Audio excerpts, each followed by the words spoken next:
I'm so excited that people came because it was raining so much. I was like, this is going to be terrible. We are all super new to this. We kind of pulled it together because just another way we found out the world is ending. And we're coming together to figure it out.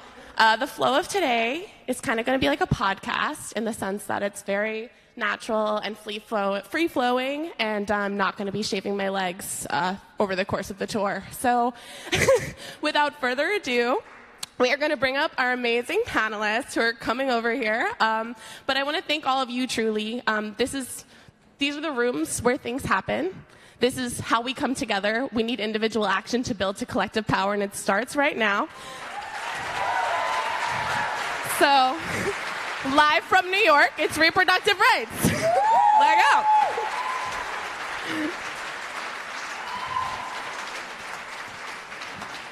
I'm Lauren Duca, by the way. I was supposed to tell you that. And I'm a freelance journalist and a columnist for Teen Vogue and a woman who is pissed off and ready to talk about abortion. Yes.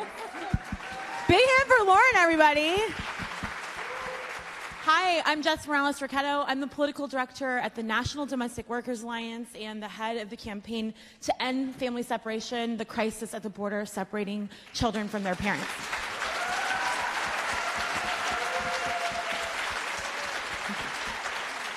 Hi, I'm Jess McIntosh. I'm a professional feminist. I'm the co-host of Signal Boost on Sirius XM Progress. I work helping to get women elected, which is what I've been doing for most of my adult life at this point. Honestly, it's going pretty well.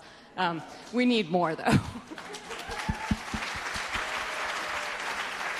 And I am Simone Sanders. I'm a CNN political commentator, and I am pissed off, and I'm ready to stop Kavanaugh. Yes!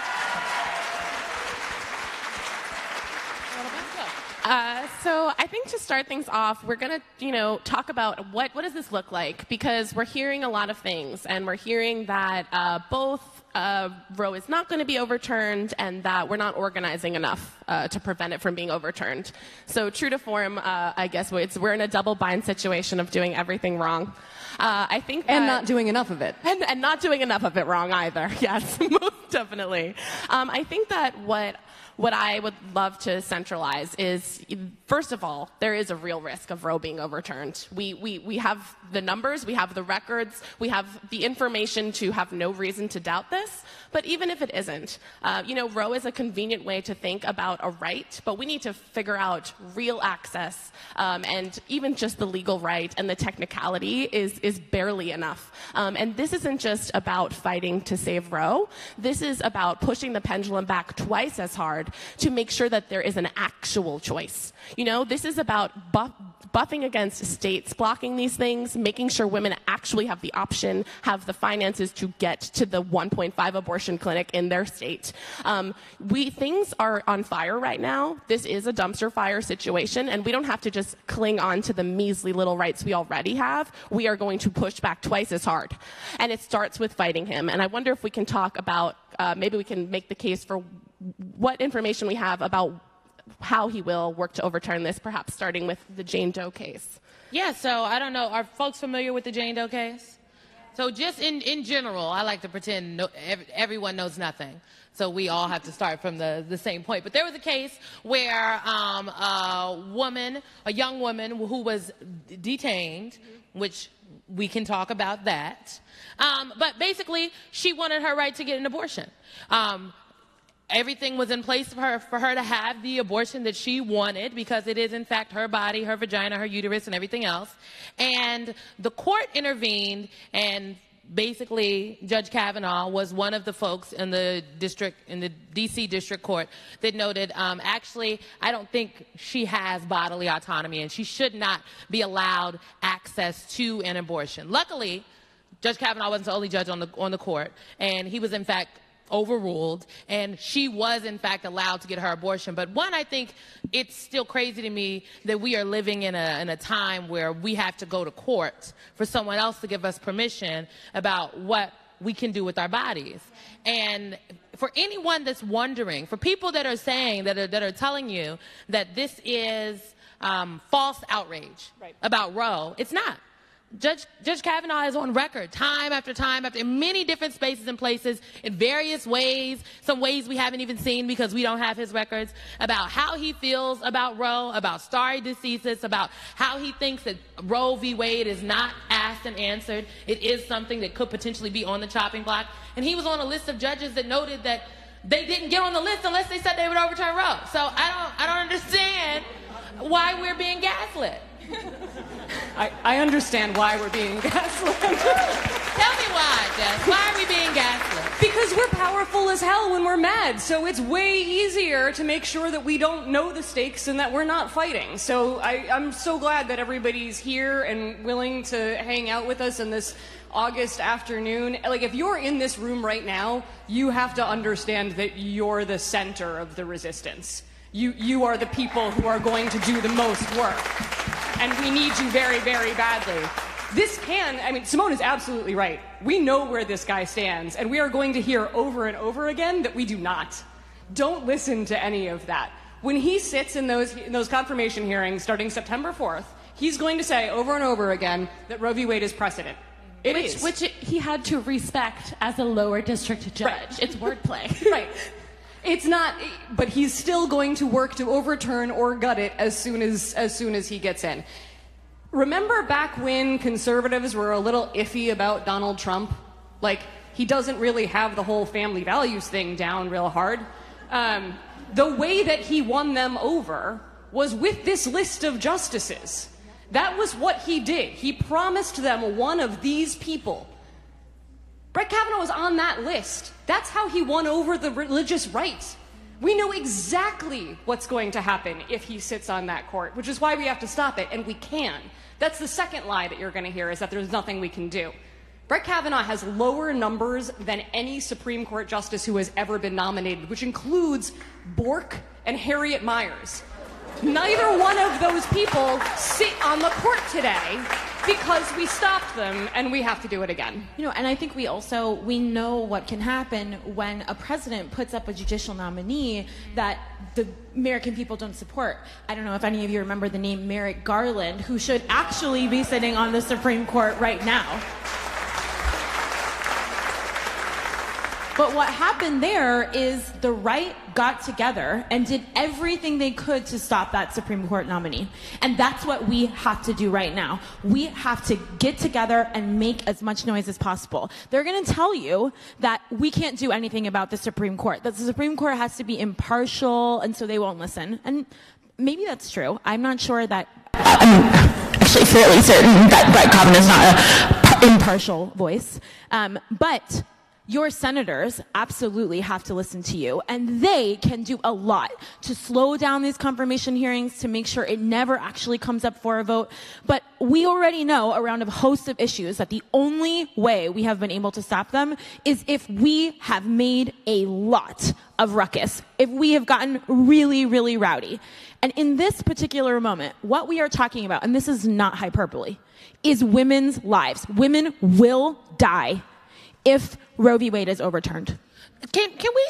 So I think people don't understand that. Yep. The folks in this room, I think you get it, but I do not think that folks understand that. Let's just say we live in hell, and I'm saying, let's just say we live in hell. Judge Kavanaugh becomes Justice Kavanaugh, and we look up 3 years from now, and they have overturned Roe v. Wade. Do you know that only 17 states have laws on the books, their own abortion laws? So that means in only 17 states will women have a right to their bodily autonomy. In only 17 states will folks be able to go and get the type of health care that they need. And abortion is health care. Mm-hmm. That's right. And abortion is health care. And so women will die. Disproportionately, this affects women of color. Absolutely. In 1973, I love that shirt, by the way, Jess. Hey. Which is right before we actually got the right to an abortion, 90% of the women who died in New York City were Black and Latino women. So this is especially about women of color. That is who will be affected here. And That's what always happens, right? That's why he wasn't in favor of Jane Doe. That's why he's not in favor of keeping Roe v. Wade, because they literally want to kill us. And I think we're being told that we have to pick or choose this, and that we're obsessing over this thing as if it might be a social issue. And that came up in the 2016 campaign. And I just want to emphasize that reproductive rights are essential to economic justice, that reproductive rights are essential to equality. And it is not possible for there to be true democracy, for there to be true progressivism that doesn't prioritize and refuses to compromise on reproductive rights. And I think that this also is a winnable fight.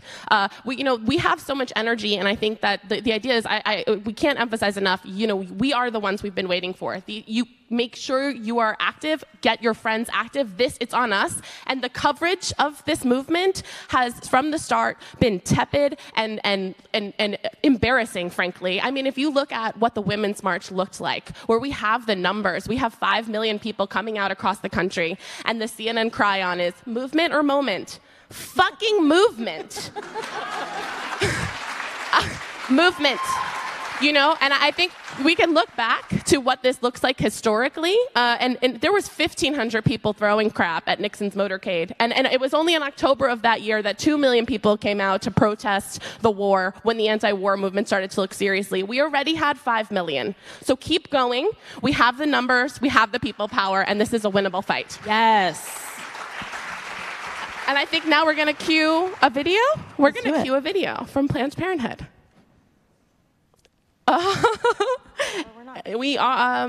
Does somebody want to look at me and respond to me and make me feel seen?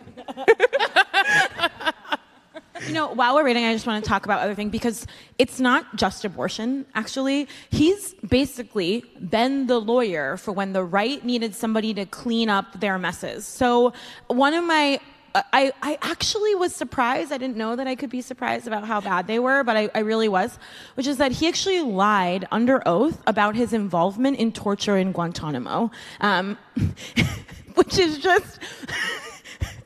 What? Are you kidding me? So when they were, for his confirmation hearing for this D.C. lower court, they asked him about his role in the Bush administration and whether or not he had knowledge of how they were using torture in Guantanamo, and he said no. And then a report came out a year later where he was deeply involved. He was a part of a very small group of people who helped determine the level of torture that there would be of prisoners in Guantanamo. And senators wrote him,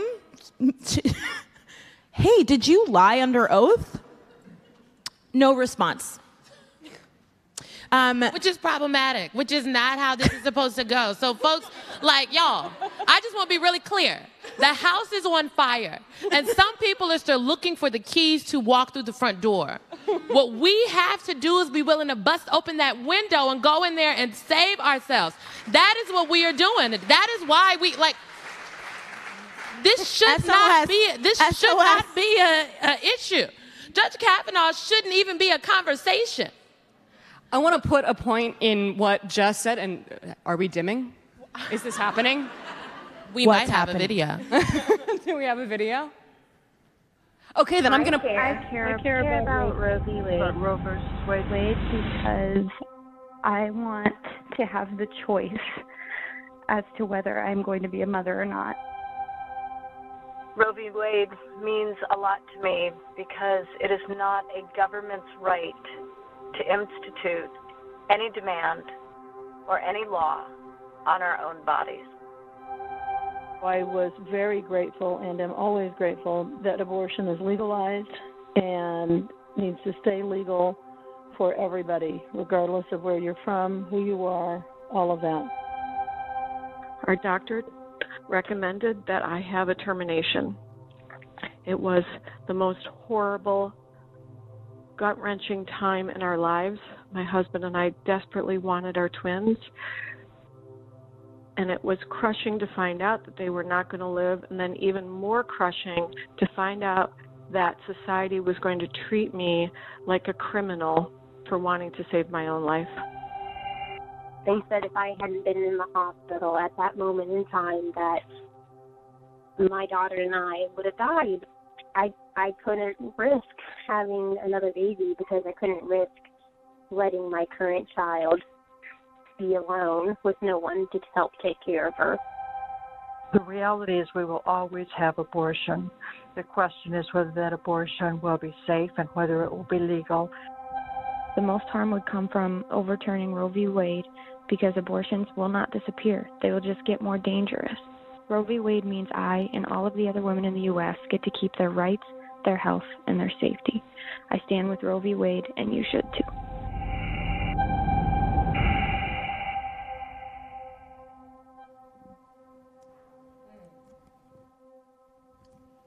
Okay. Shout out to Planned Parenthood. Yeah, seriously, Planned Parenthood.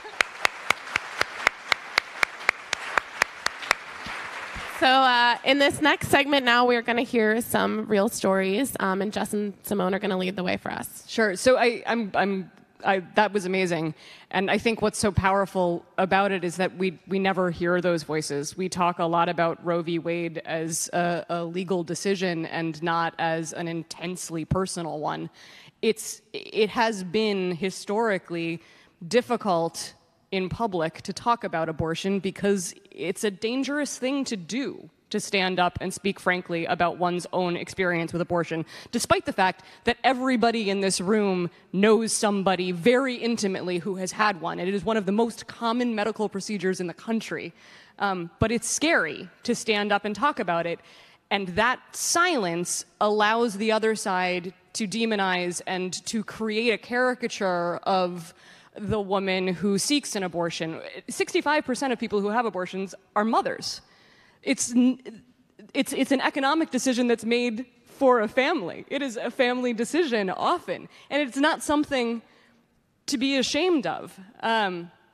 So if we're going to get this done, we all have to get really brave, and I'm so grateful for the women who have really started, starting with Shout Your Abortion up until what's happening today, women being able to stand up and say, this is what my experience is with it, and it's nothing like what I hear from the other side of the aisle. So I'm also very grateful that we have a couple of folks in the audience today who have intimate knowledge of abortion care. So I'm going to come down here and hand my mic off to one of them because that's who we should be hearing from. And this is Dr. Glenmarie Matthews, and she has been an OBGYN for 6 years, working in abortion care for 2. So thank you so much for joining us. I'll give it up for Dr. Matthews. We should all be applauding abortion doctors. Yeah, we should. So my name is Dr. Glenmarie Matthews. I am currently a fellow for Physicians for Reproductive Health, which is an amazing organization that allows physicians to become advocates and make them feel brave and empowered to talk about abortion and access for women's health care.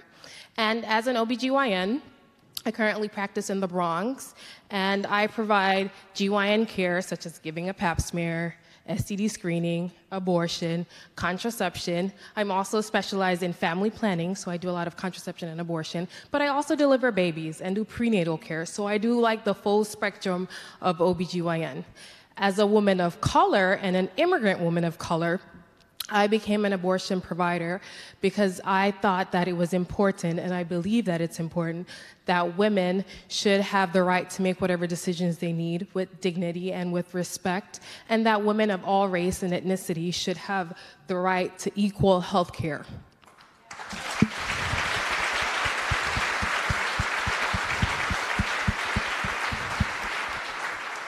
Being a provider in New York City, I've had the luxury and privilege for providing for a diverse group of women that come in for abortions for many different reasons. Like the Planned Parenthood video showed us, that there's many different reasons why women might need an abortion, some of which may include that they have medical conditions that can get really bad if you continue the pregnancy, or that this child is not, the fetus is not compatible with life, and so carrying this pregnancy is just going to be an additional thing. Or you know what, they're just not ready to be pregnant. And so I have 2 little stories that I want to share about 2 patients that I encountered, just to give you guys a spectrum of what I deal with on a day-to-day basis. So there's this first patient was a 30-year-old female. She had 3 kids. She had a medical condition that she had a heart defect, and carrying the pregnancy would have worsened the heart defect and caused her to have life-threatening conditions. So she decided to have an abortion. She came into my office. We had a safe procedure, and she was able to go home and continue taking care of her current kids. My other patient was a 25-year-old female that had 2 kids. She, unfortunately, was traveling all the way from another state. She found out that her pregnancy, oh, sorry, guys. My back turned to you guys. She found out that her pregnancy was complicated by multiple fetal abnormalities, and so she couldn't carry the fetus and the pregnancy any further. She, however, was not able to have her abortion in her state because there were bans against having abortion for her gestational age, meaning how far she was in the pregnancy was not allowed for her to have an abortion. So she had to travel all the way to New York City just to have an abortion care. Obviously, we did the abortion. Everything was safe. She was able to go back home to her kids, but the time and the money and traveling expenses that it cost her just to have a simple medical procedure that 1 in 4 women in America will have an abortion by the age of 45. So somebody sitting next to you might have had an abortion. Someone you know might have had an abortion in your family, your cousin. It could be your sister, someone really close to you. And she had to travel miles and miles just to have that. As a physician, I took an oath that I wanted to provide health care for all women and to give them comprehensive, full health care. Meaning, I want them to have evidence-based, accurate information to allow them to make the right decision for them at that time in their life. I personally believe that the politicians should definitely stay out of our exam rooms.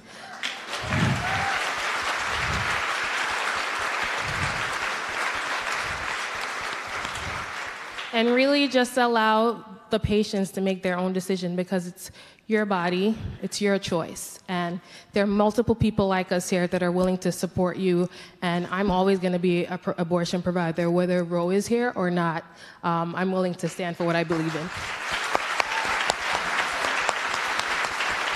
Can we just, if you're able, can we just stand for Dr. Matthews and the incredible service providers all around the country? Thank you so much.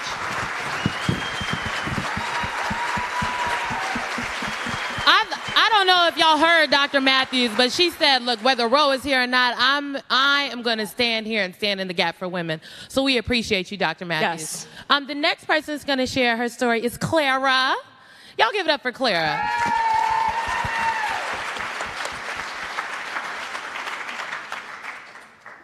This is Clara's first time sharing her story. And it's so important. Clara is not going to be a part of the silent majority. She is sharing her story today because she knows what's at stake, because Clara is a real person with a real story, and we need to put real faces and touches onto this movement and what we're talking about. So, Clara, thank you so much for being here today. You're welcome. Sure, I'll stand right here. Okay. It's okay.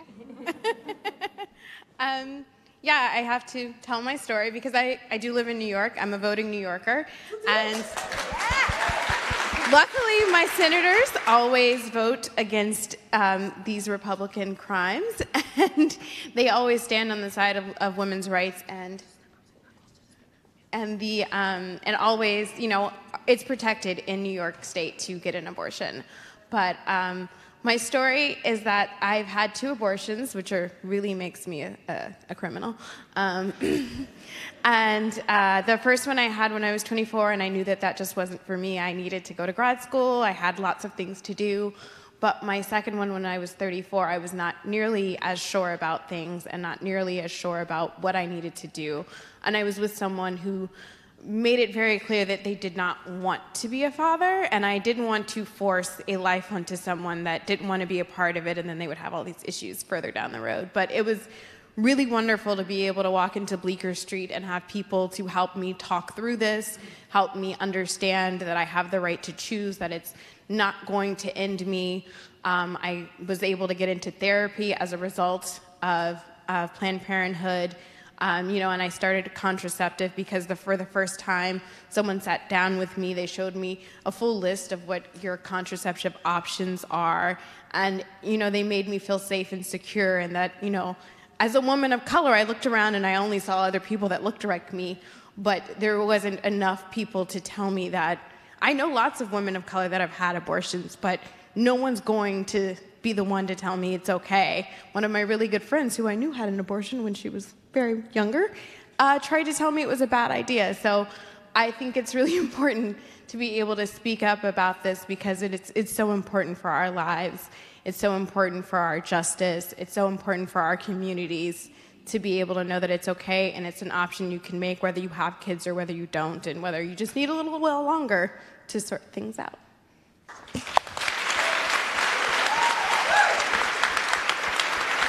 Give it up for Claire, y'all.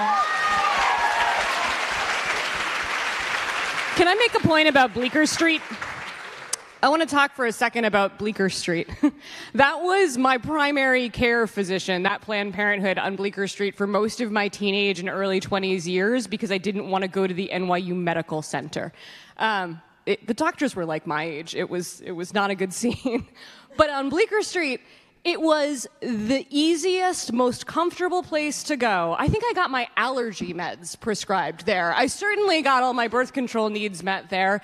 I didn't know that there was anything controversial about that building or about Planned Parenthood until I moved out of New York City and started working in politics.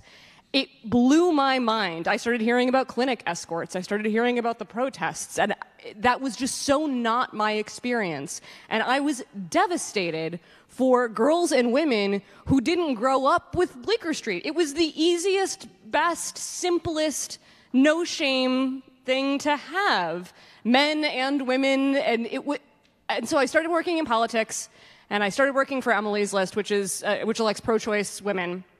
And it was during that awful Planned Parenthood fetal video situations, the faked footage of them selling baby parts. And I'm on the phone with a female reporter who's about my age and talking about Planned Parenthood and how many women in America use Planned Parenthood. And I say, not thinking that there's anything controversial about this, hell, my Planned Parenthood was my primary care physician for about a decade. And she stops and she goes, "You've been to one?" It's like, oh no, this is our media. We're relying on you to tell these stories, and you don't know that that's normal. So we have to be so much louder, and it's such an incredible thing to ask somebody to do, Clara, thank you, to tell those very personal stories. But if we're going to shout them down, that's the only way to do it. So, when we say, I think everyone in this room is at least a little comfortable talking about abortion, but that's what you should tell people when you want to start preaching, having these conversations with the loved ones around you. 1 in 4 women by age 45 will have had an abortion. Everyone in this country essentially knows somebody that they love, that they have interacted with, that they have thought of as a human being, and we are being shoved into the sunken place with this conversation. And so I think that the next segment we're going to talk through the state of the conversation, the state of abortion access right now, and then how Kavanaugh plays into all of that. But I feel as if this, Roe itself has become a big symbol, and it's the idea of, well, we have Roe. Roe is not even enough right now. So much is it's hard to say so much is at stake and we're also so far behind, but so much is at stake and we are also so far behind. And I think that the best way to think about this is the idea of states where there are just those 1 or 2 clinics, where you have a woman who's working a minimum wage job and maybe she has another child and she can't get childcare, then she can't go and drive 200 miles to get to that clinic, and she can't afford to take off of work. I mean, the horror stories range in intensity, but at just a basic level, having a baby costs money, getting an abortion costs money. This is about financial equality in a really essential way. And if you have states where being a wealthy woman means you can get an abortion, but women who don't have wealth cannot, this is an issue of equality. And that is how we need to talk about it. And I think that The best way to maybe start also is when we talk about the Jane Doe case, as we spoke about earlier. This does fall into states. We have lots of different states who are all different levels of hostile to reproductive rights. And in that Jane Doe case, Brett Kavanaugh essentially was arguing based on the idea of an undue burden.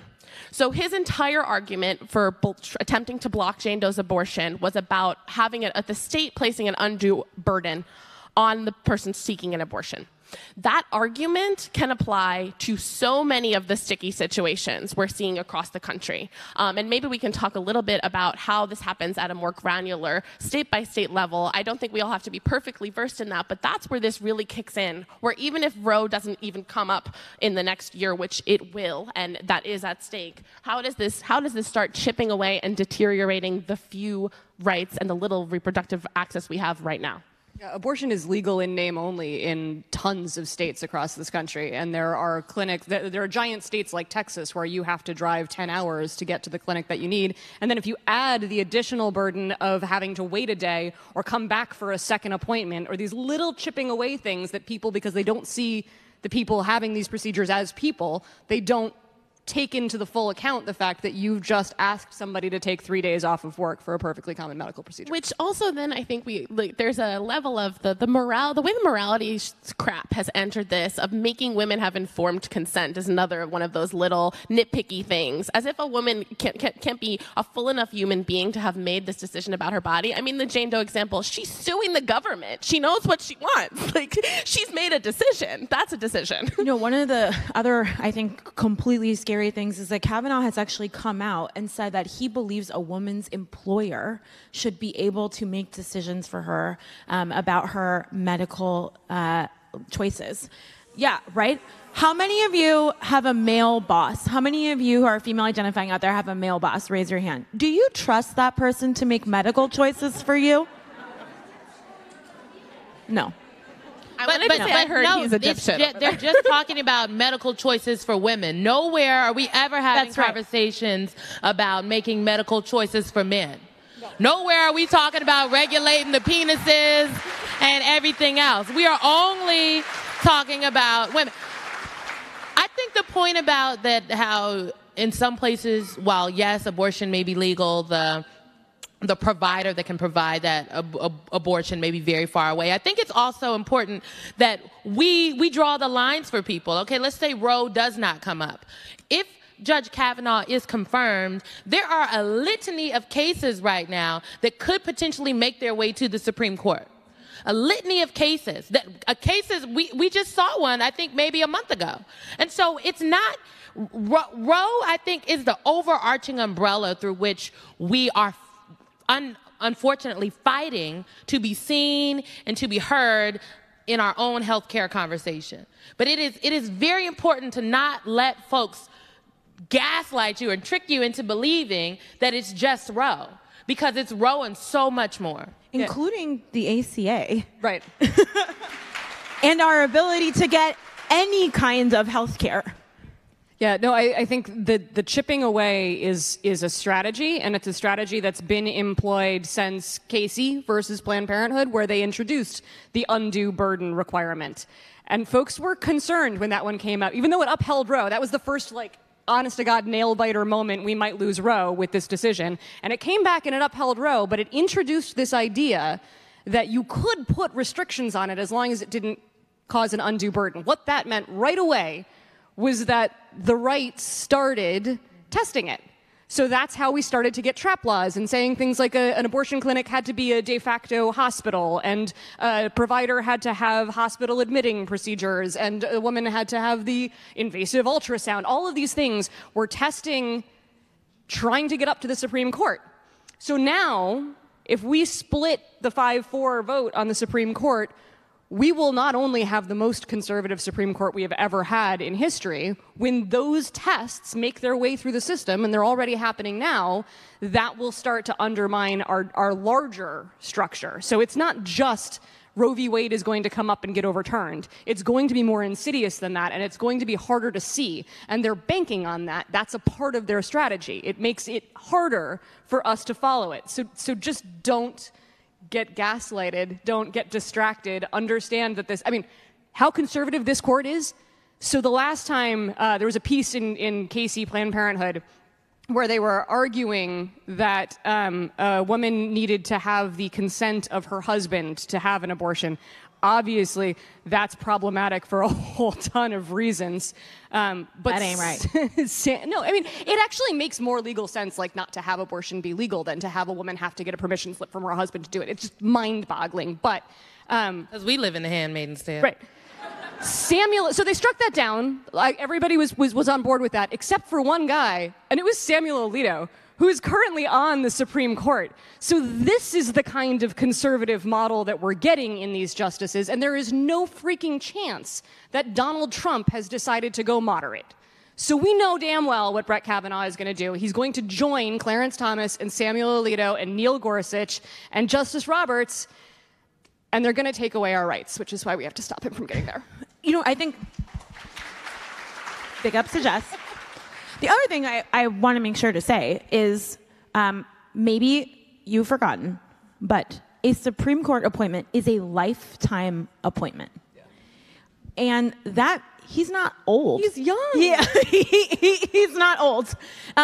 You can't get rid of him once he's there. And this is like, you know, there's like that guy in your office who interrupts you a lot and like, well, actually is you. This is like that guy, except instead of your office, he's being appointed one of the most powerful people in America, and he can never be gotten rid of, and he has ultimate ability to do what he wants. And I think it's like really important because in this conversation, it's like, you know, we have to bring up all these facts. We have to like tell all these people all these little things. But actually, this isn't about politics. It's about power. And it's about white men who want complete and total power over our lives and over our bodies. This is fragile white masculinity that happens to us all the time. It happens to us at the doctor. It happens to us in meetings. And now they're trying to take it to the Supreme Court. That is something that we cannot allow. You know,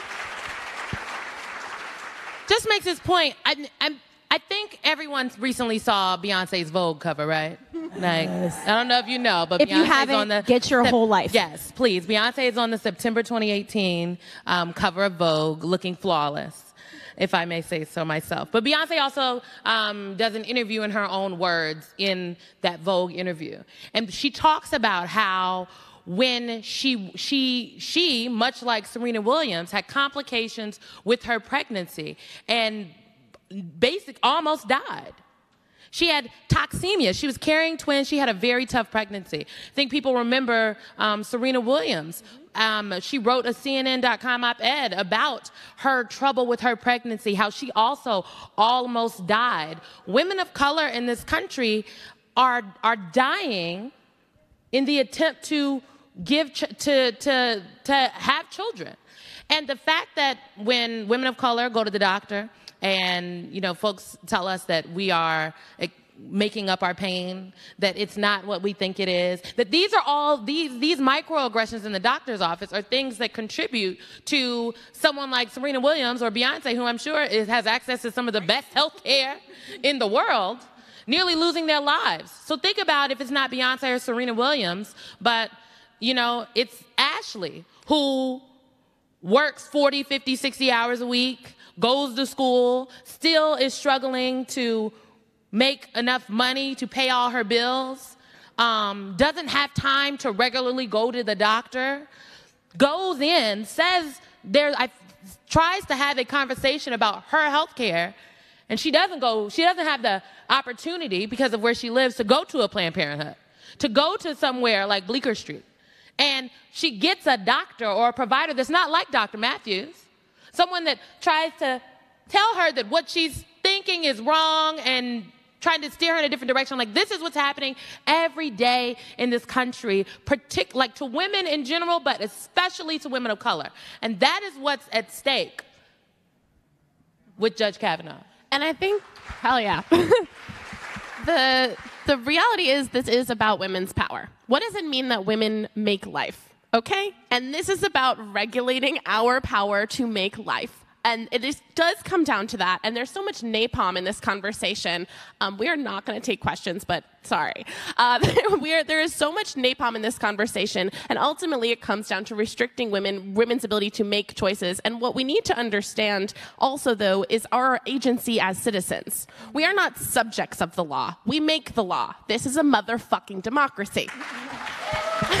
And so much of this conversation is about, oh, this is the law of the land, and you are being hysterical. This law is a constant process. Being in a democracy means we are constantly participating in the question of how we ought to live together. This is supposed to be a process that we all participate in. And this is something that is only fragilely protected. I think we have this idea of democracy as some kind of self-cleaning litter box and the Supreme Court as some magical sanitized public institution. But the reality is that even Roe v. Wade is hanging on a very fragile argument, right? It's hanging on the right to privacy. It's actually about providers and the way they're harassed and prosecuted after the fact. And there are other ways to argue it, and it possibly, if we could choose, maybe it would be on a protected clause like sex equality. But the reality is right now it hangs in a very fragile balance, and the people who have problems with it are textualists and originalists and Brett Kavanaugh.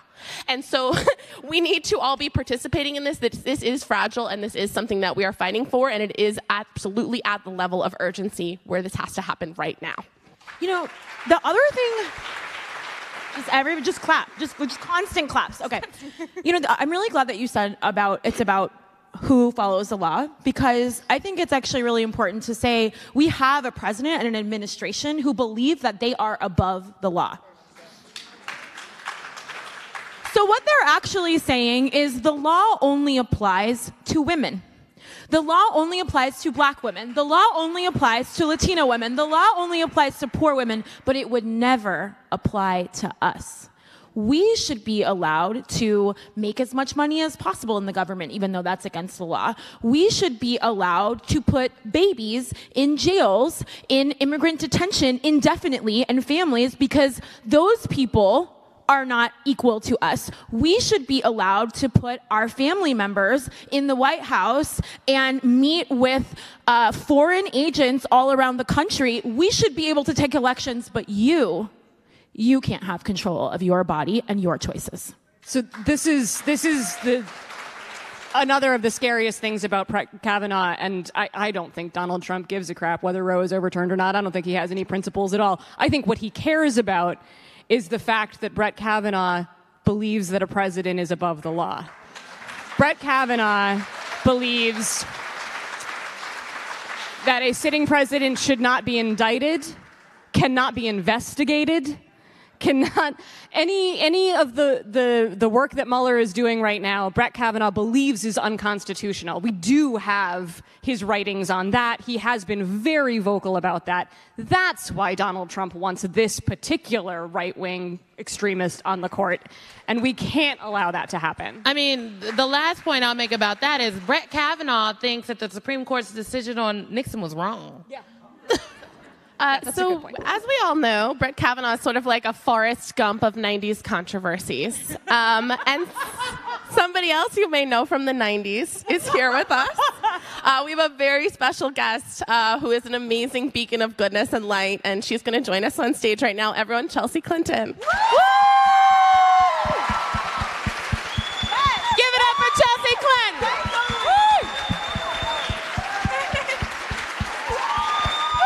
Thank you. Are you good?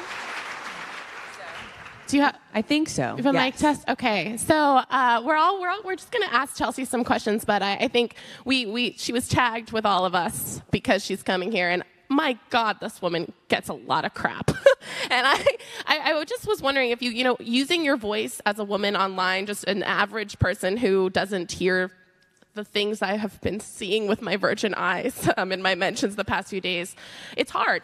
And I think there's a lot of people who are sort of silenced before they even speak because there's a reality to being a woman and using your voice. If you just present as a woman online, if you present as a woman of color, if you are anything that is not a straight white man, you are going to hear fire and fury telling you to shut up. And you continue to use your voice all the time and sort of constantly dole out what I think of as like kindness clapbacks. Those are really artful. incredible. And I'm wondering if you can talk about using your voice in the face of all of that noise and hate. Sure. But first, I want to say thank you to all of these phenomenal women on stage. And thank you to all of you for being here. And preemptively, thank you for doing all that you can over the next days and weeks to stop Mr. Kavanaugh from becoming a Supreme Court justice. And also, hopefully, thank you for all that you'll do to help strengthen our rights to make our own choices about our own bodies. Because as you've heard so eloquently, while this is about Roe, we also have to use this moment to kind of push our rights forward because we should not be comfortable or content with the status quo. To your question, though, yes, I do receive quite a lot of vitriol and venom. Online in particular, but also, as we were discussing earlier, through the mail, in person, kind of in every kind of possible permutation you could probably imagine.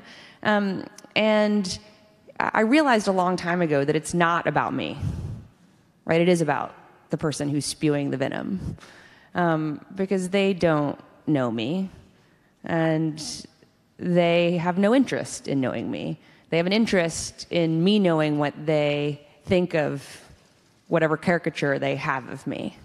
And I think, and we were talking a little bit about this earlier, and I mean this so sincerely, I think I'm really lucky that my first kind of experiences with this in public were so extreme. When Rush Limbaugh, said that my parents were bringing a dog to the White House along with their cat, and he was referring to me, I knew that was bonkers for like an old white man to be saying that about a 12-year-old kid, right? That was crazy. Or when the National Enquirer wrote a story about how I had thrown myself off the roof to get attention from my parents in reaction to me showing up to one of the debates in '92 with a cast on my leg, and I knew I'd fallen in ballet class, right? I knew I'd fallen in ballet class. I knew I hadn't thrown myself off a roof. I was like, that's crazy. Like, who does that? Like, who makes up a story like that? Clearly the National Enquirer. And so I think thankfully that just gave me such perspective. Like, this was not about me. It continues to not be about me. I used to ignore it, except for when people would come up and say things to me in person, which I couldn't ignore.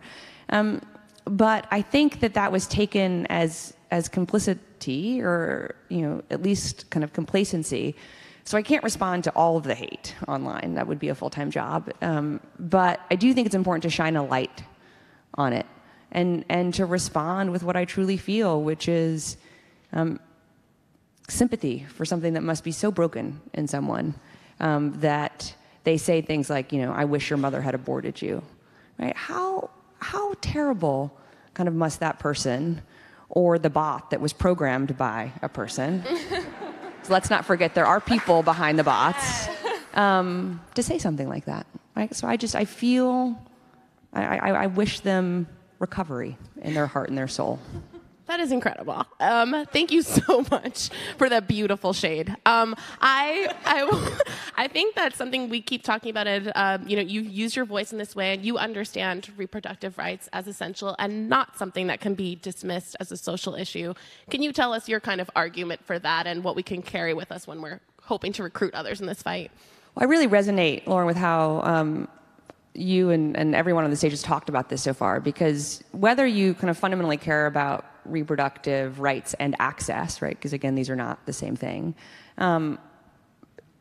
If you care about social justice or economic justice, agency, you have to care about this, right? It is not a disconnected fact to Justice T-shirt of 1973 that American women entering the labor force from 1970 to 2009 added $3.5 trillion to our economy, right? Like the net new entrance of women. That is not disconnected from the fact that Roe became the law of the land in January of 1973.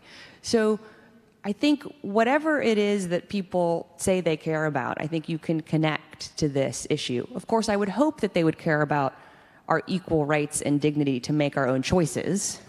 But if that is not sufficiently persuasive, hopefully kind of some of these other arguments that you're hearing expressed so beautifully will be.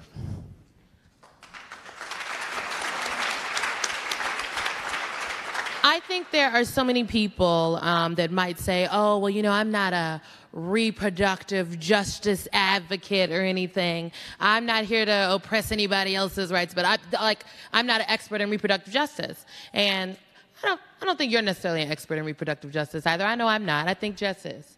But so what do you say to people? What should we be saying, and what are your thoughts about other folks who maybe this isn't their issue, or they're not necessarily professional politicos, if you will, but they maybe have a platform, they have some influence, maybe they have dollars, they have resources.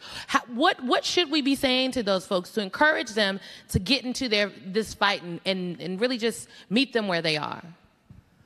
Well, I think those are sort of two questions. I think there's the first question of how do you try to connect this to people who are already kind of engaged in the resistance of this moment, but maybe they're more focused on education.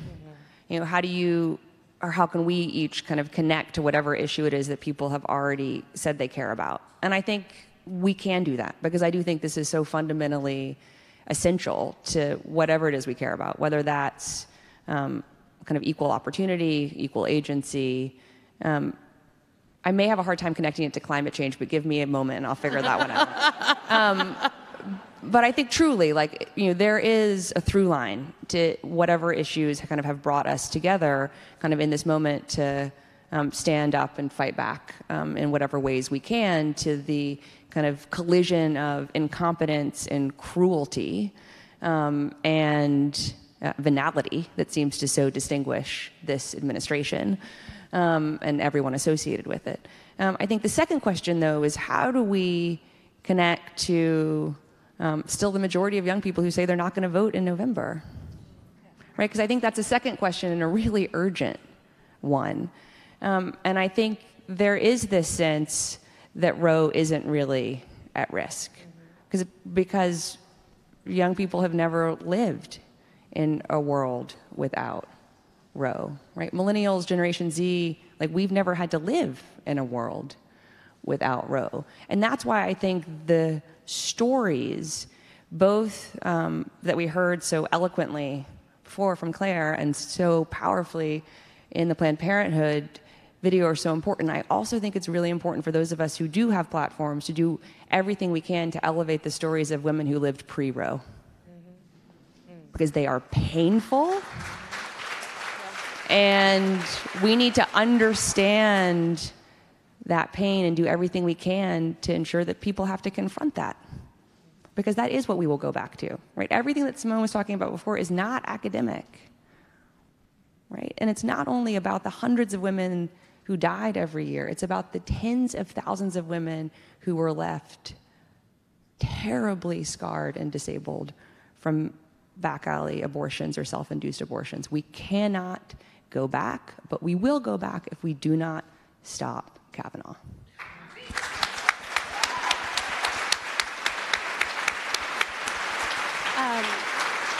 So something you just said is about young people still kind of being averse to working within the system, and I think a lot of what this moment is about, and a lot of what we're talking about here, is this surge. You know, there is a post-Trump awakening, for lack of a better term, where people are thinking about what is the system, how does it work, who makes the rules, but there is, you know, a sense that our voices don't matter. There's, you know, infinitesimal impact from individual people, and especially compared to kind of the juggernaut size of a Supreme Court justice. But we need to build to collective power.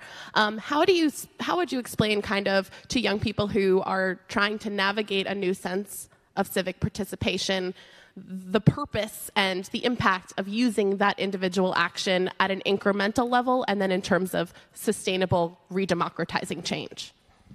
I think we're citizens every day, right? We're citizens in the way that we treat each other.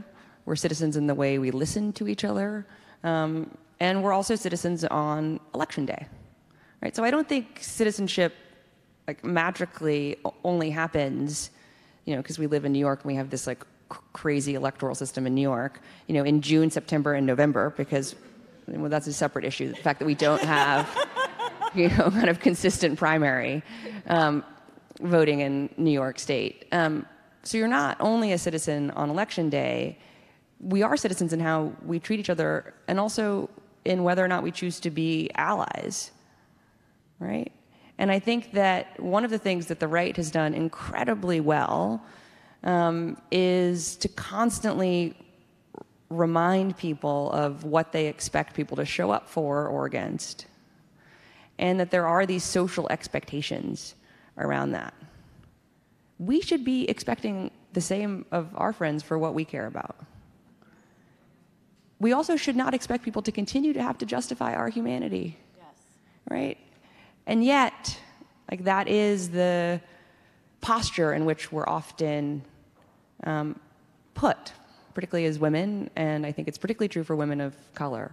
And so it is about, I think, Lauren, like, how we ensure that we have more opportunities like this to come together, that we find ways to support each other, and that we help people who are understandably frustrated with the system and with kind of the current workings of the system,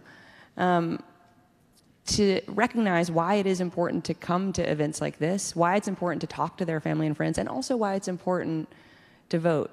Because if you aren't outraged by the fact that we separated thousands of children from their parents, and if you aren't outraged by the fact that like women may lose the right to make our own choices about our own bodies in this country, I don't know how to maybe reach you. But if you are outraged, I think we can have a conversation about how we productively channel that outrage to hopefully change the system and the people who are making the rules, the laws, and upholding the laws as they interpret them. Thank you. So we've been sort of skirting around this a little bit, and I wanted to give you the opportunity to get into it if you want to. We're talking about Roe, but this touches every a Supreme Court justice gets to put their hands on every facet of your life. Well, and I'm going to let you ask your question, I promise, but I am going to interrupt you for one moment because I did a lot of campaigning in 2016 for my mom, whom I'm deeply biased towards and very proud of. And I talked about the Supreme Court, I think in every event I did. I think I talked about the Supreme Court in every event. And I talked about the Supreme Court because I thankfully, understood why it was so important, and also because of Justice Scalia's passing. And I always said, clearly his passing was a tragedy for his family. Clearly, it was a tragedy for his family. And yet, we now also have to look forward to what we hope, for the court. And I always thought that I had made my voice heard when I voted for President Obama for him to nominate Merrick Garland. So I never had any patience with Mitch McConnell's posture that we had to wait for the American people to speak. Because I was like, I spoke in November of 2012. I voted in November of 2012. But the right,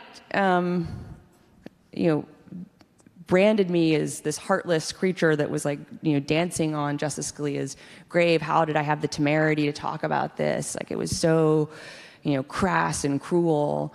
And I said, it's not my saying it was a tragedy for his family is not a caveat. That is a recognition of clearly, the man had a large family. I can't imagine. They are probably still mourning him. I know I still mourn my grandmother who passed away almost 7 years ago.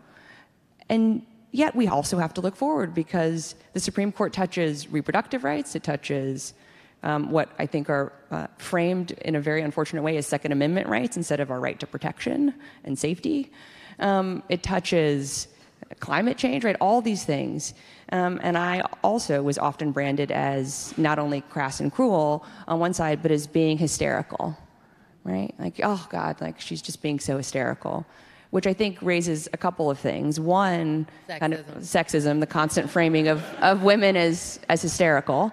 But also kind of this discomfort that we have of thinking of the Supreme Court as political, when of course it's political. Of course it is. Like if we think about kind of some of our greatest and worst moments in American history, right, there's Supreme Court decisions for when we have pushed forward in areas of equal rights and where we have very much gone backward. So I think we just have to keep talking about it, because I think since we only kind of teach civics in a robust way in about a dozen states, there are a lot of people who don't understand kind of what the Supreme Court actually does, what we should actually expect of it, and that our voices absolutely do matter, and that we have to keep rising up, and we have to ensure that Brett Kavanaugh is not confirmed.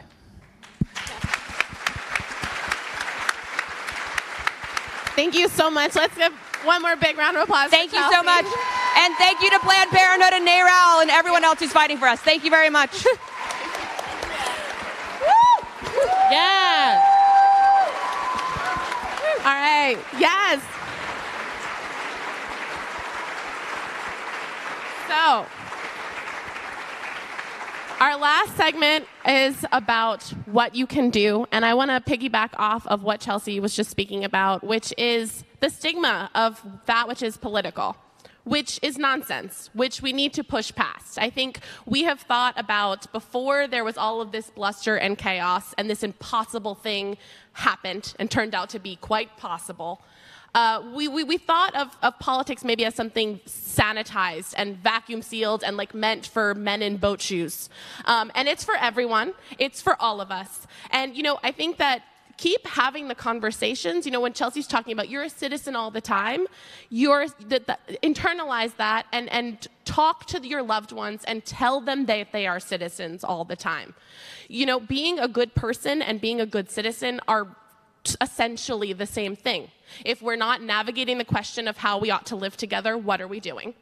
And so I think that this has to be seamlessly integrated into our daily lives, starting with this fight and continuing on and not stopping. We have to find a way to integrate politics into doing our jobs and going to school and dealing with our too busy to-do lists. It's not separate from, it's necessary, it's definitional in terms of what our daily lives are like. So don't stop, and we're going to tell you now some action items, and I think maybe we'll just like each do one of them. Jess, you want to tell people one of the things they should do? They should call their senators. I want to bring it home, so you guys go. You guys All right. Do you want to start with? Well, you can call your senator. Are we going to talk about the Dear Senator campaign? Yeah, let's do that. Okay, so shout out to Planned Parenthood. Woohoo! And so, you know, I was on TV. This frustrated me. I was on TV last week, and I was on a show, and they were like, we want to talk about the Dear Ivanka campaign. That's me. Yes. That's fine. We talked about it. We talked about the Dear, but let me tell you why I was frustrated. I love that campaign. So they wanted to talk about Dear Ivanka, and I was like, but are we also going to talk about the Dear Senators campaign, which is a campaign where folks are writing to their senators about real stories. So the real story that we heard from Claire today, the real story that we heard from Dr. Matthews, far too many members of Congress, let alone some of these senators that we all know their names, do not know real stories. And so our friends have organized to put together a Dear Senators campaign where folks can write letters to their senators, call their senators. I think there's even a button where you can email the senators to tell their stories, to uplift the stories, to put a real face on what we're talking about. Are you going to do it? Are you going to do it? Well, and so we've actually gotten victories doing this before. Like we won? We stopped the Obamacare repeal, like by virtue of flooding the phone line with the Dear Senators campaign. So there's a website. Where's the Dear Senators website? DearSenators.org. DearSenators.org. And so please go to DearSenators.org. Share the link on your social media, click on it, send an email, put it in your group text to your homegirls and all your friends, and encourage folks, check out the campaign. And if you don't have a story you'd like to tell yourself, uplift some of the stories that have in fact been told. You can pick up the phone and call your senator and uplift someone else's story. And make this feel like it's not a choice for them. Like make this is not an option. And I think that that's the thing, is that we spend so much time talking about what Joe Manchin is thinking. I had enough of hearing that man's name, okay? Like, we have the ability to do this. We made the moves with the Saving the Affordable Care Act. We just need all the Democrats and 2 Republicans. That is gettable. This can be something that is not an option. And there's no more room for middling, sort of semi-pro-choice candidates of any party. Keep speaking up, make it a non-option. It's gettable because we have the numbers. There are more of us than there are of them, and it's really important to remember that. Red states, blue states, the people, the senators who are, if what they care about is their political viability going forward, the senators who are going to be hurt are going to be the ones who vote to confirm, not the ones who vote against. So it doesn't matter what color your state is or whether your senators are Democrats or Republicans, they all have to hear from us. If you happen to live in Maine or Alaska, they maybe need to hear a little bit more. But everybody has to know. Like, the Democrats need to know that they need to stand as strong as they possibly can at every turn, make every piece of this difficult. We need our bluest, most progressive senators to know that we have their back. Which is why we still need to call them too. Yep. Because when folks are doing well, sometimes, our senators only hear from us when they're doing bad. And I'm all for holding you accountable. I'm all for raking you over the coals. But sometimes we need to give some pats on the back. And so we also need to make sure that we are flooding the phone lines, that we are sending the mail, the emails and whatnot, saying thank you to the senators that we know are with us, that we know are holding the line, senators that know our reproductive autonomy and our bodily choice is not an option. And you all have a Senate minority leader in here, so that actually matters quite a bit. Exactly. So, do you want to go on the Senators campaign before I get to? All right. So next thing you can do, we're going to be heading all around the country, 11 cities in 2 weeks, which is going to be great. But that all culminates. That all culminates in an August 26th day of action that NARAL is sponsoring, along with We Demand Justice and Move On. It's going to be massive, and it needs to be massive. So. What day is that going to be? That is August 26th. It is a Sunday. So everybody mark your calendars right now and start thinking about who in your circles you can co-opt to get to come with you. It's literally all over the country. You can see where all of the cities are on the website, which is uniteforjustice2018.com. That is uniteforjustice2018.com.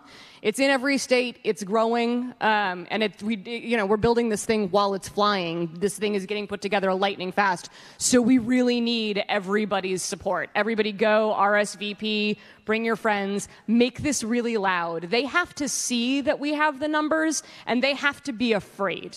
So August 26th is just 10 days before the confirmation hearings are set to start. I want the narrative going into that is that America does not want Brett Kavanaugh, and we are loud about it. The balance on this, when we're talking about the impact of any given Supreme Court justice, what their voice equals in terms of individual Americans is a punch in the gut when you think about it. The amount of energy that is required once he's confirmed. Now is the time to use the voices. Our voices are too small, and there's a whole laundry list of reasons why, but we have to come together and show that we have the numbers, and now is the essential time, because once he is in place, it will be even more of a block on these rights. So now is the urgent moment. And I think that we absolutely have the numbers, and keep recruiting people and understand that we are in this room, the ones we have been waiting for, and that we can do this. Okay, I'm going to stand up, and I want you to stand up because everybody, let's go. Come on. If you're able, we're standing up. We are standing up. She's an organizer. I'm an organizer. A real organizer. Usually I'm not in a gold skirt. I'm in tennis shoes and at the front of the rally. So here we are at the front of this rally.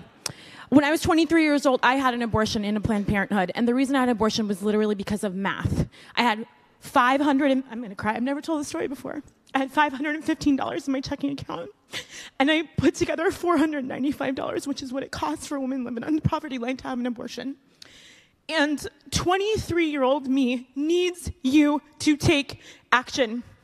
23-year-old me also needs you to believe that we can win this fight. I think sometimes when you're the ones who have the people power, but not necessarily the legislative power or the money power, it can feel like we're always up against something. And these days, it can really feel we're up against everything. You can get tired. You can feel like you can't do it. And when that happens to you, I want you to think about one woman, Supreme Court Justice Ruth Bader Ginsburg.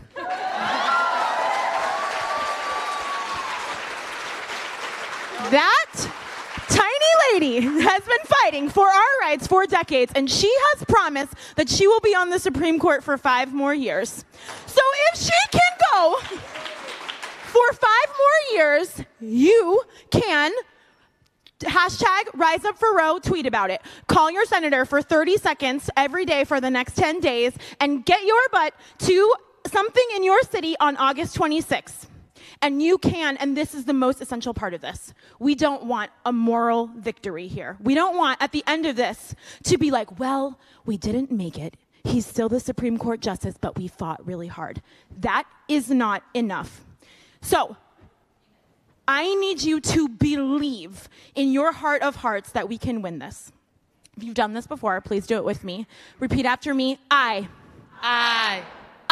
believe. I believe. I believe that. I believe that. I believe that we will. I believe that we will. I believe that we will win. I believe that we will win. I believe that we will win. I believe that we will win. I believe that we will win. I believe that we will win. I believe that we will win. Thank you to NARAL. Thank you to Planned Parenthood. Thank you to We Demand Justice. RiseUpForRoe.com. Get all of your friends out there, and you better not stop fighting. Thank you so much. Thank you, guys.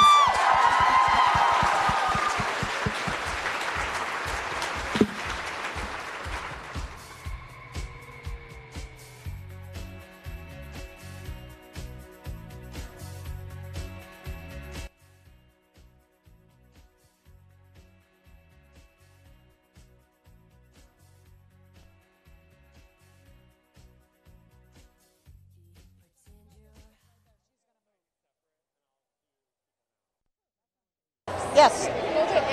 Hi, you're watching the Rise Up for Roe Tour kickoff event here in New York City. This is Act TV, and we've been covering this event live, where Chelsea Clinton spoke along with an enormous panel of incredibly passionate women. Simone Sanders was on the panel, a woman writer from Teen Vogue, who you all know and love. If you've been watching, you've seen important here. Again, we are in New York City. You're watching Act TV's live coverage of the Rise Up for Roe kickoff event and tour. This group of people, along with people in 11 other cities, are rising up to make sure that people know what is at stake with the Supreme Court nomination of Brett Kavanaugh. And here with us, we're coming around the front, and we're not going to fall off the stage, which is very important in any kind of media event. Hello, Act TV watchers. I'm here with Heidi Seek from Vote Pro Choice, CEO and co-founder of Vote Pro Choice. Can you talk about, just try to underscore exactly what is at stake here? Yeah, thanks, Juliana. Okay, this is very important to all of you out there. We're here at Rise Up for Roe, and we're talking about the Kavanaugh nomination. So we have a couple of things that we need to be honest about, that there's a lot at stake. Roe v. Wade is at stake. Currently, if Kavanaugh is confirmed to the Supreme Court, he will sit on the court for the October 1st session, and that means that legislation or court cases can come up through the Supreme Court where we could lose Roe by this spring. So that is true. So we have to do whatever it takes to stop this confirmation. But we have some very specific actions to take. First of all, one is that we want to make sure that we have everybody in the states that have Democratic senators that are kind of on the fence. They are on the streets, they're in their offices, they're calling them all the time. And that is definitely North Dakota, West Virginia, Indiana. We want you to be calling Pennsylvania, Arizona, for sure. Just make sure your senators hear from you, because we need to swing some votes. And the idea is to start now. Yeah. Now's the time. Now. And you also want to be calling in Maine and Alaska. So those are your 2 Republican women senators who are actually pro-choice. And we just want to make sure that they know that 7 in 10 American voters believe a woman should have access to abortion, and that they need to know they need to vote pro-choice. Second of all, those of you who basically anywhere in the country, but those of you who have a senator who's on the Judiciary Committee, which is where Brett Kavanaugh is going to be heard in the Senate, they need to know that you want to make sure that you see all the records for Kavanaugh. They're hiding a lot of stuff, of bad things that he has done around torture and abortion rights and all of that. So we got to make sure that we talk to our Judiciary Committee, and then we just have to take to the streets. So Vote Pro Choice is really happy to be partners of the August 26th Unite for Justice movement. So there will be events in your city and your state on August 26th. And if there's not one, then you can create one. And also Vote Pro Choice in every election everywhere. So that's voteprochoice.us. This is all hands on deck. We're at war. Heidi, can you talk a little bit about what we will see immediately after a repeal of Roe v. Wade, including trigger laws that we discussed a little bit ago? Yeah, thanks for asking that, because we've always been talking about reproductive rights. There's been a pro-choice movement for 40 years now, and before Roe v. Wade was decided in 1973. So this is really the moment. And so what the status of reproductive freedom in the United States is quite dire, and that if Roe v. Wade were overturned, there are 4 states that already have laws on the books that will repeal abortion access. And let me give you an example. In Louisiana, a law was passed in 2006 that 10 days after Roe v. Wade is overturned, abortion will become illegal. Anyone who is providing an abortion or helping someone get an abortion will be fined $100,000 and charged to 10 years of hard labor in detention camps. That is 10 days after Roe is overturned in Louisiana. And there are laws like that across the board, across the country, and you can bet that there's more that are going to be passed. So this is real. This is dire. It's particularly impacting women of color and women of low income. This is not a drill, my friends, not a drill. One of the things that was discussed from the stage is the idea that young people are not planning to come out and vote in November. Can you talk about by the time November comes along, they're already going to probably try to confirm Brett Kavanaugh. Is that correct? Yeah. Well, that's another one of the points. Like, if we can delay this nomination at least until the midterm, so we know what we're dealing with, it gives us a shot. If we can win back the House, if we can win back the Senate, at least gives us some kind of a shot to prevent another horrible Supreme Court justice. I know you've been in touch with through Vote Pro Choice with women who know what it's like, what it was like to live in the era pre-Roe v. Wade. Can you talk a little bit about the kinds of stories, the kinds of things that you know? Because young people, including myself, we don't know what it was like to live in that era. Well, I grew up in a small town of Nebraska, population 1,200. I am very grateful that my first job out of college was at Planned Parenthood of Lincoln, Nebraska. I knew what to do when I was pregnant and wanted to terminate my pregnancy. It was not a big deal. I'm 1 in 4 women who have terminated pregnancy before the age of 45. But my grandmother, on her deathbed, told me about the illegal abortion that she had after having 4 children. And it was something that really she'd been holding her whole life. And it was that moment where I was able to say, like, Grandma, I understand. And so, just having it be such a source of shame for a woman who just couldn't have any more children anymore. Like, those are the stories that we have to lift up. That there's a hashtag called Dear Senator where people are telling their stories. We hope that you'll do that too. So many of the women that we heard from today, and I don't want to keep you forever, but so many of the women we heard from today had personal stories and stories of within their lifetimes having had an abortion for a number of different reasons that, if you've been watching, you saw that those reasons have flown in the face of the right-wing narrative of just people being irresponsible. The women's lives are at stake here. At stake.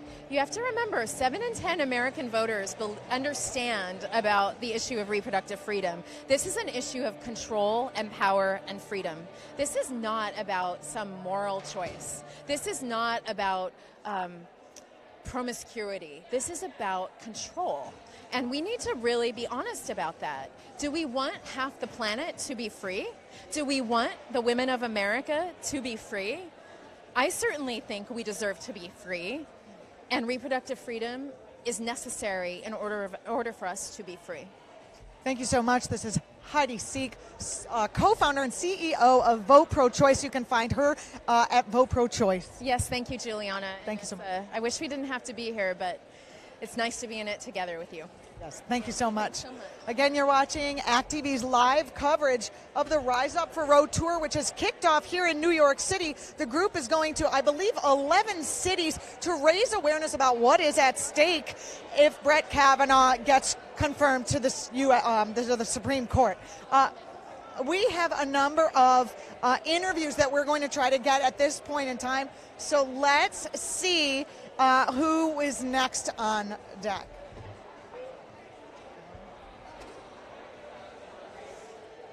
We're live, so we're yes. Come up. We have Dr. Matthews who spoke during. Hi, thank you so much. Hi, nice to meet you too. Come around this way, and don't fall off the back. I'll hold your back so you don't. Thank you. Dr. Matthews, we're live, so you'll just talk to the camera. Okay. So yeah, so you just spoke very movingly about your experience as a doctor and a woman of color and an immigrant. Can you, if people didn't get a chance to see you, could you just talk about this moment and why this moment is so important and what you're seeing in communities who are trying to access reproductive health care? So I'm an OBGYN, so specializing in family planning, and this moment in time is very important because as a minority and as a woman of color, we're seeing lots of women that aren't getting access to healthcare. Not only as a woman of color or minority, but someone that deals with women from all walks of life. If you live in a state where there is a politician making an anti-abortion law or ban, you might not be able to access the care that you need. And this is not just for abortion, but this is for contraception. So you can not prevent a way to get pregnant. Can we talk a little bit about the gag laws that they're trying to do so doctors like you who are trying to, I don't want you to fall off the stage here, it's okay. There we go. Give a little space here. There we go. So doctors like you who are in some states, my understanding is they're trying to make it illegal for you to talk about the options. Yeah, so in some states they're making it illegal for doctors to talk about the options that are available to patients for abortion care and access, one. And two, they're making it so that when the doctor that gives the counseling for the abortion care has to be the same doctor that does the abortion, which in a lot of states, like in Texas. You don't go to the abortion place before you know you want to have an abortion. Right. So, yeah. And in Texas, where there's not a lot of abortion providers and people fly in, or like in Kansas or places where abortion care is very limited, where people fly into those states, it might not be the same provider that's going to counsel you and then do your abortion, because they have laws and hours and limitation that where you need to get counseling 24 to 72 hours before you can have the procedure, which is kind of ridiculous. Can you speak a little bit to people who come in? We were talking with Heidi from Vote Pro Choice about the shame people feel still in this day when they are confronting this issue. Yeah. So unfortunately, a lot of women feel very embarrassed, ashamed about the decision that they have to make. And people come into the doctor with an idea of what they want. And they look to you as a provider to give them some reassurance that won't stigmatize them. And abortion is already so stigmatized on TV, and it's well written all over the social media that everyone knows. And people feel very embarrassed when they come in to talk about something that is so commonly performed. Like I said in my speech, 1 in 4 women actually have an abortion by the age of 45. So it could have been my cousin, it could have been your cousin. And really, to feel embarrassed about something that's so common is really saddening. I have a friend who works in reproductive rights. She's also a gynecologist and an abortion provider, and she has told me that she has seen women come off the picket line, get an abortion, and then go back and picket. Yeah, so I'm like, you are kidding. That's not real. And that is so real, because I've experienced that. Like, I've had a patient that came in, had an abortion, and what she in fact said to me was, my abortion is different. Now, people, no abortion is different. All abortions are the same. You might have an abortion for a different... This is what I said to her. You might have an abortion for a different reason, but really, it's the same procedure. All abortions are the same, and each person has a different circumstance. So your circumstance is not worse than the other person's circumstance because you're different people. and people should not expect to stigmatize someone because of the reason why they're having an abortion. That is very sick. Very sad. Very sad. Anything you'd like to tell people who are watching, who are just coming to this issue for the first time? We obviously reach a lot of people. We cover a lot of different issues. But why, like, Kavanaugh and this issue, they discussed, I don't know if you want to speak to this, but they discussed how it's an economic issue as well. So I think an important thing that we should remember is think about all the things that the Trump-Pence administration has done so far. They have, one, give employees the right to prevent you from getting your contraception, right? Two, doesn't make sense how they don't want you to have contraception, but then they don't want you to have abortion. Right. Two, and then they don't give you Social Security, so they won't let you raise a family. Do they want a large number of people in poverty? I don't know. It might be a plot. But two, then they separate people from their families. So this is why this is becoming such a very, very important issue, because it's not only impacting myself or just pro-choice people, but it might be actually impacting your family member, even if you're not pro-choice. Roe versus Wade is something that's very important. I'm from an island where abortion is legally restricted, and it's the 8th leading cause of maternal morbidity and mortality. America should never become that. Thank you so much. Thank you so much. Don't fall off the thing. Be very careful. Thank you so much.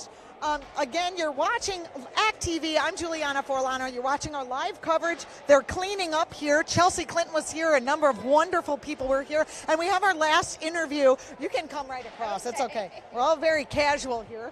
That's fine. Here we go. Hi. Hi. Oh, so just introduce yourself. Yes. Hi, I'm Mia Brett, and I'm one of the co-founders of All Women's Progress Party, or AWP. Can you talk about what you guys are doing in the face of this potential SCOTUS nomination? Yeah, so we're a political advocacy group, and so we are really dedicated to helping women voters be educated, be empowered, work on direct action, and help elect women who are going to fight things like this. So we really need to make our voices heard, call our senators, really talk about people who are still running in midterms so that they're aware that this is an issue we care about, and hope that these confirmation hearings can be put off. And if they can be, we need to vote in midterms. And our group in particular has an event on September 25th called Voter Empowerment Day, so that we can all make sure we can make a plan to vote despite voter suppression laws. Can you talk a little bit about what we heard from the stage, which was terrifying for me? You seem younger than I am,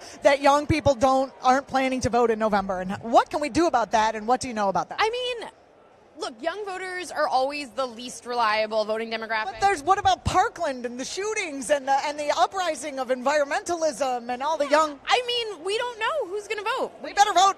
Well, we want to hope, but if you want them to vote, keep doing this. Like, we're having parties. That's what Voter Empowerment Day is. So we're going to have a party, and you invite people and you educate them. Do your advocacy in places where they look. Do it on Instagram. Do it on Twitter. That's what we do. And also just remember... Facebook is for old people, I guess. Just kidding. We're on Twitter. It's the best for political advocacy. I'm still on Facebook.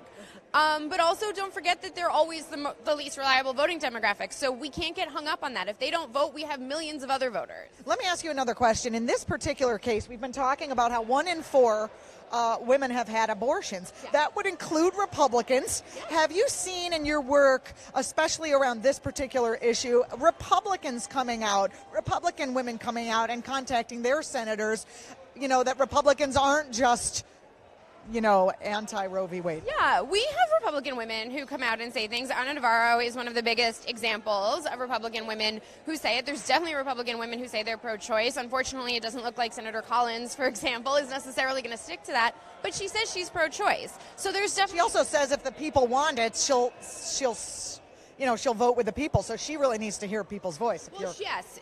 If you want to talk about 2 senators to call, it's if you're in Maine, call Senator Collins, and if you're in Alaska, call Senator Murkowski. But there's definitely Republican women. It's quieter, and also because a lot of women do see it as very personal, and they don't necessarily want to make that part of their political story. But, of course, there are Republican women. And there's Republican men who force women to get abortions, as we know, as well. I can't even. Yeah. It's too much. Yeah. Any final words for our viewers? Vote! and call your senators and tell them that you don't want Kavanaugh confirmed. And the time is now. Definitely, the time is now. Yes, do it right now. I love the way that the pro-choice movement is actually going to save the country from environmental catastrophe, economic catastrophe. If they can stop, if we women, mostly women here, and our allies can stop Kavanaugh, we're actually stopping a whole number of horrible things that can happen. That doesn't surprise me at all, because women's issues are always treated as if they're tangential and off to the side, but women do the political work, we show up. Our issues are driving all these other issues. We're just not given credit for it. Thank you so much. It was great to talk to you. Where can people find your work? Oh, yes, please. Well, on Twitter, follow us at the AW Party, and website by the same name, theawparty.org. Thank you so much. Thank you. This has been Act TV's live coverage of the Rise for Roe Tour. You see they're taking down the background, so I guess it's time for us to wrap it up. Thanks for watching. Again, if you like this kind of coverage, please like our Facebook page, like our Twitter feed, share us. That is how we get more viewers. That's how we get put front and center, and that's how we get the message that is not necessarily covered in the mainstream media out to you and your people and more people. So thanks for watching. We'll see you again at the next one.